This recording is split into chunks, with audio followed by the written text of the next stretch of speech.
Ibu Dwi Mardianti. Bagaimana kabar kalian? Semoga selalu sehat walafiat ya. Amin. Hari ini kita akan melanjutkan pembelajaran kita, yaitu reproduksi pada tumbuhan dan hewan serta teknologi reproduksi. Nah, silahkan disimak penjelasan materi berikut ini ya.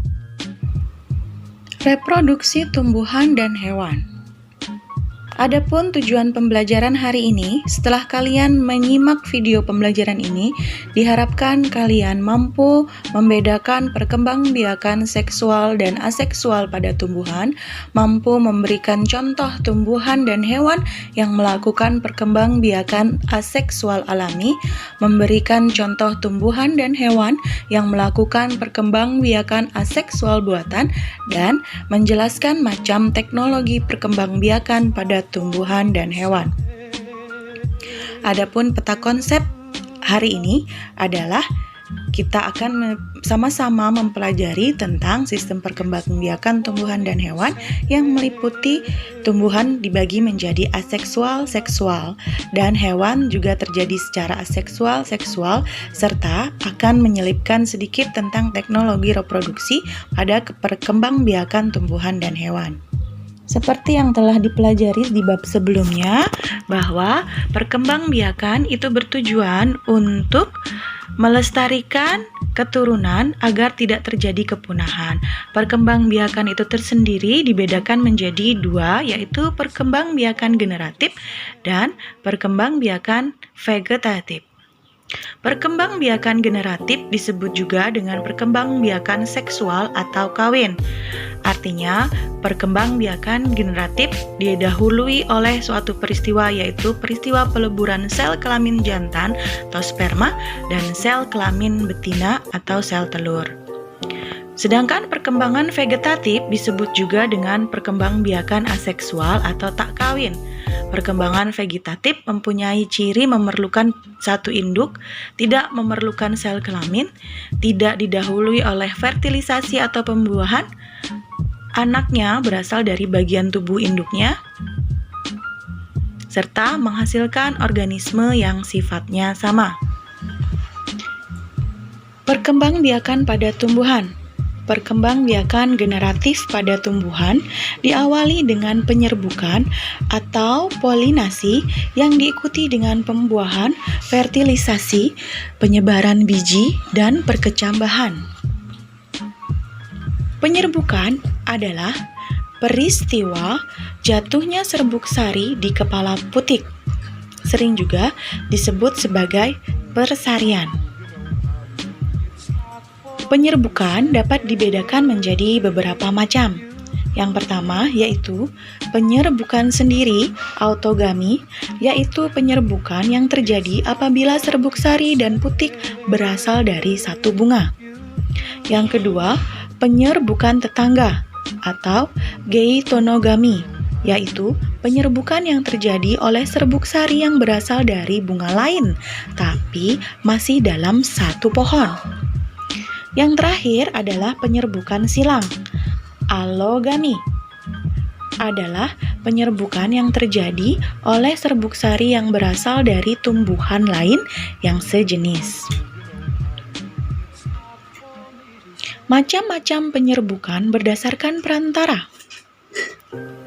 Yang pertama, oleh angin, disebut anemogami, yaitu penyerbukan dengan bantuan angin. Adapun ciri-ciri tumbuhan yang mengalami anemogami yaitu perhiasan bunganya kecil atau bahkan tidak ada, alat kelaminnya terbuka dan tidak memiliki kelenjar madu. Benang sarinya bergelantungan dengan serbuk sari yang sangat kecil dan jumlahnya banyak. Contoh tanaman yang dibantu dengan angin yaitu padi, jagung, dan tebu. Berikutnya, yang dibantu dengan serangga disebut entomogami. Adapun ciri-ciri tanaman yang mengalami entomogami adalah yang bunganya menghasilkan madu, mengeluarkan bau khas, mahkota bunganya berwarna cerah dan berukuran besar. Apa saja serangga yang membantu penyerbukan? yaitu kupu-kupu, kumbang, dan lalat. Adapun contoh tanaman yang dibantu oleh serangga adalah bunga matahari. Kemudian ada yang dibantu dengan burung, namanya ornitogami. Ciri-ciri tanaman yang dibantu penyembuhannya dengan burung yaitu berwarna merah cerah, memiliki ukuran bunga yang besar, bunganya berwarna merah cerah, tidak berbau, menghasilkan nektar dalam jumlah cukup banyak, dan mahkota bunga berbentuk trompet. Contoh tanamannya yaitu bunga cangkring. Kemudian dengan bantuan kelelawar, namanya Chiropterogami. Tanaman yang penyerbukannya dibantu oleh kelelawar biasanya menghasilkan nektar, memiliki warna yang menarik, menghasilkan bau, dan mekar pada malam hari. Adapun contoh tumbuhannya adalah kaktus. Yang terakhir dengan bantuan manusia, namanya antropogami. Tanaman yang penyembuhannya dibantu oleh manusia biasanya merupakan bunga yang berumah dua. Artinya dalam pohon hanya terdapat bunga jantan atau bunga betina saja. Contoh tanamannya yaitu bunga vanili dan anggrek. Kita masuk ke pembuahan atau fertilisasi. Pembuahan adalah peristiwa bersatunya inti sperma dengan ovum. Peristiwa ini berlangsung dalam kandung lembaga dalam bakal biji. Selanjutnya, penyebaran biji. Penyebaran biji adalah pergerakan biji atau benih tumbuhan dari tumbuhan induknya. Terdapat banyak perantara yang dapat membantu tanaman untuk menyebarkan biji. Sama seperti penyerbukan tadi, banyak yang membantu. Kalau penyerbukan belakangnya adalah gami, kalau ini kori, penyebaran biji kori. Yang pertama, anemokori, yang dibantu oleh angin. Ciri yang dibantu oleh angin, tumbuhannya biasanya bijinya kecil, ringan, dan bersayap. Contoh tanamannya adalah bunga dandelion. Yang kedua, hidrokori. Proses penyebaran biji dengan bantuan air disebut hidrokori. Ciri tumbuhan yang penyebarannya dengan cara ini adalah yang hidupnya di dekat daerah perairan, misalnya di pantai, atau tumbuhan yang memang hidup di air. Contohnya adalah pohon kelapa dan tanaman bakau. Kemudian ada zookori. Proses penyebaran biji dengan bantuan hewan disebut zookori. Nah, penyebaran ini dibagi menjadi 4 ya, yaitu entomokori, yaitu serangga, chiropterokori, kelelawar, omitokori, burung, dan mamokori, mamalia. Salah satu tanaman yang dibantu oleh hewan penyebaran bijinya adalah tanaman jambu. Antropokori adalah proses penyebaran biji dengan bantuan manusia disebut antropokori. Contohnya adalah rumput. Kita lanjutkan ke perkembangbiakan vegetatif pada tumbuhan. Perkembangbiakan vegetatif dibagi menjadi 2, yaitu perkembangbiakan vegetatif alami dan perkembangbiakan vegetatif buatan. Perkembangbiakan vegetatif alami terjadi tanpa bantuan atau campur tangan manusia. Sedangkan perkembangbiakan vegetatif buatan terjadi dengan bantuan manusia. Kita mulai vegetatif alami. Yang pertama adalah rizoma. Rizoma atau rimpang adalah modifikasi batang tumbuhan yang tumbuhnya menjalar di bawah permukaan tanah dan dapat menghasilkan tunas dan akar baru. Contoh tanamannya yaitu yang temu-temuan, temulawak, laos, kunyit, dan lain sebagainya. Kemudian ada stolon atau geragi. Geragi atau stolon ini adalah batang yang tumbuh mendatar di permukaan tanah. Tumbuhan baru dimulai dengan kuncup ujung yang menyentuh tanah, kemudian membelok ke atas. Pada bagian yang menyentuh tanah akan tumbuh tunas yang berakar dan berdaun. Contoh tumbuhannya adalah arbei, stroberi, pegagan, dan enceng gondok. Selanjutnya ada umbi lapis. Umbi lapis adalah modifikasi dari tumpukan pangkal daun yang tersusun rapi. Contoh umbi lapis adalah bawang merah dan bawang putih. Kemudian ada umbi batang. Umbi batang adalah modifikasi bagian batang, ya. Berkembang biaknya dengan umbi batang. Contoh tanamannya yaitu kentang dan ketela rambat. Selanjutnya ada tunas. Tunas biasanya tumbuh di samping induknya. Induk dengan tunas yang masing-masing dianggap individu baru akan membentuk rumpun. Contoh tumbuhan yang berkembang biak dengan tunas adalah bambu, pisang, palem, dan tebu. Selanjutnya ada tunas adventis. Tunas adventif adalah tunas yang tumbuh tidak pada ujung batang atau ketiak daun, tetapi tumbuh pada bagian tumbuhan yang biasanya tidak bertunas, seperti pada akar dan daun. Contoh tumbuhannya yaitu cocor bebek,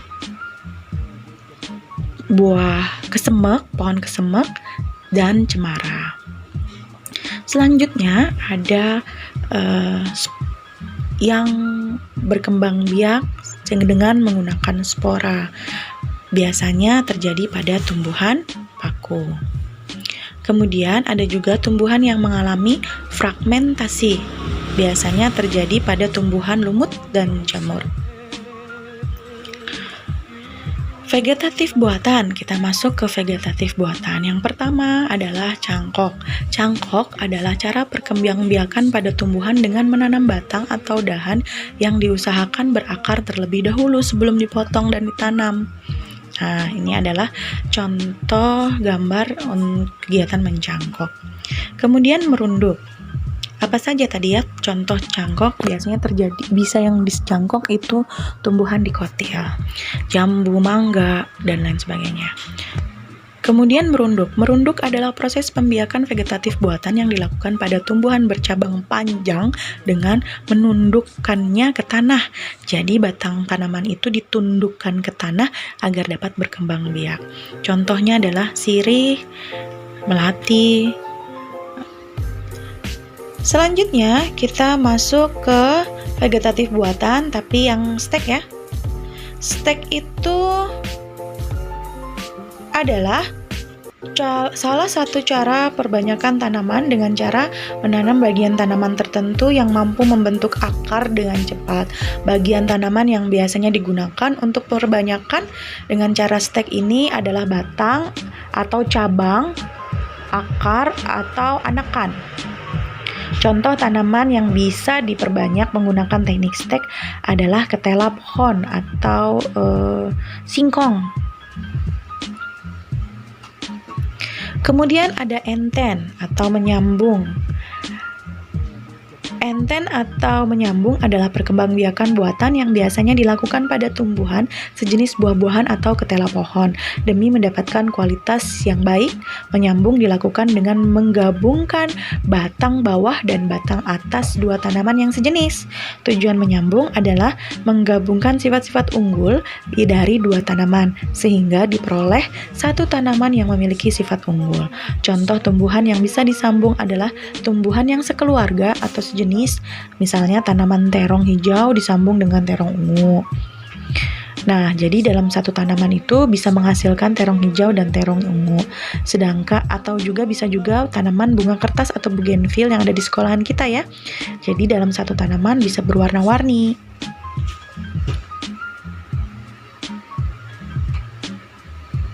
Kemudian ada okulasi atau menempel. Adalah salah satu teknik perbaikan kualitas tanaman secara vegetatif buatan yang dilakukan dengan menempelkan mata tunas dari tanaman yang unggul ke batang tanaman lainnya. Tujuannya tentu mendapatkan hasil yang baik-baiknya aja dari sebuah tanaman itu. Contohnya ya bisa pada tanaman jambu dan lain sebagainya. Selanjutnya kita masuk ke perkembangbiakan pada hewan. Yang pertama,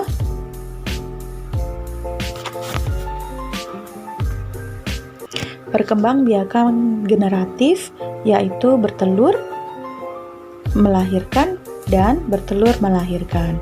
Bertelur atau ovipar itu perkembangbiakan dengan cara bertelur yang berasal dari kata ovum atau telur. Sel telur dari hewan betina dibuahi oleh sperma yang dihasilkan hewan jantan. Nah, ada pembuahan dari dalam tubuh atau internal dan ada pembuahan yang di luar tubuh atau eksternal. Adapun yang bertelur itu adalah ayam, burung, ikan, dan serangga. Kemudian melahirkan atau vivipar itu adalah yang melahirkan ya. Apa saja yang melahirkan itu kucing, sapi, harimau, dan sebagainya. Itu yang termasuk kelompok hewan mamalia karena setelah melahirkan biasanya induk itu menyusui anaknya. Ada juga hewan air yang berkembang biak dengan melahirkan, misalnya lumba-lumba dan paus, sehingga dia termasuk mamalia. Nah, yang ketiga ada bertelur melahirkan, ovovivipar. Perkembangbiakan hewan dengan cara bertelur melahirkan ini disebut ovovivipar. Hewan betina yang berkembang biak dengan cara ini juga akan mengeluarkan telur dari tubuhnya, akan tetapi telur yang dikeluarkan sudah tumbuh menjadi embrio. Perkembangbiakan vegetatif pada hewan. Yang pertama adalah pembelahan.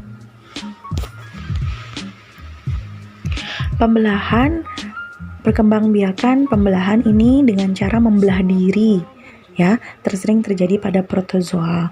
Protozoa adalah hewan bersel satu sehingga ukurannya sangat kecil dan tidak dapat dilihat kalau kita tidak menggunakan mikroskop. Contoh lainnya yaitu Paramecium, Euglena, dan Amoeba melakukan vegetatif pembelahan. Selanjutnya ada perkembangbiakan vegetatif dengan cara pembentukan tunas. Contoh hewan yang berkembang biak dengan tunas ini adalah hidra, anemon laut, dan porifera.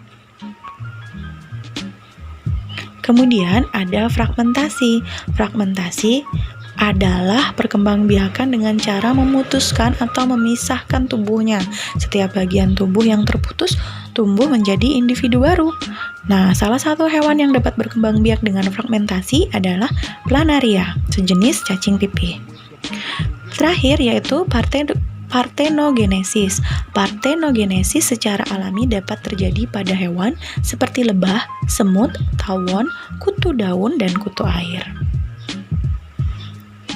Kita lanjutkan ke teknologi reproduksi tumbuhan dan hewan. Teknologi reproduksi adalah cara perkembangbiakan yang dilakukan dengan menggunakan peralatan tertentu untuk mendapatkan individu baru yang sifat dan karakter lebih baik daripada induknya. Yang pertama ada hidroponik. Hidroponik merupakan cara penanaman tumbuhan dengan menggunakan larutan nutrisi dan mineral dalam air tanpa menggunakan tanah.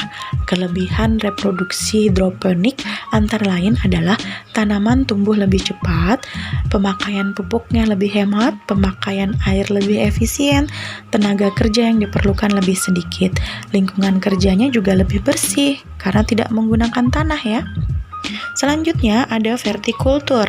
Vertikultur adalah teknik budidaya tanaman dengan cara membuat instalasi secara bertingkat atau vertikal dengan tujuan untuk meningkatkan jumlah tanaman. Jenis tanaman yang dibudidayakan biasanya tanaman yang memiliki nilai ekonomi tinggi, berumur pendek, atau tanaman semusim, khususnya sayuran. Kemudian ada kultur jaringan. Kultur jaringan adalah suatu metode perbanyakan tumbuhan dengan cara mengambil suatu bagian dari tanaman, seperti sel atau sekelompok sel, jaringan, atau organ. Terakhir ada kawin suntik atau inseminasi buatan. Inseminasi buatan dikenal dengan istilah kawin suntik atau proses memasukkan cairan sperma dari sapi jantan yang unggul ke dalam reproduksi sapi betina dengan bantuan manusia. Demikian pembelajaran kita hari ini, sampai jumpa di minggu depan. Semoga pembelajaran hari ini bisa kalian serap dengan baik. Terima kasih. Wassalamualaikum warahmatullahi wabarakatuh.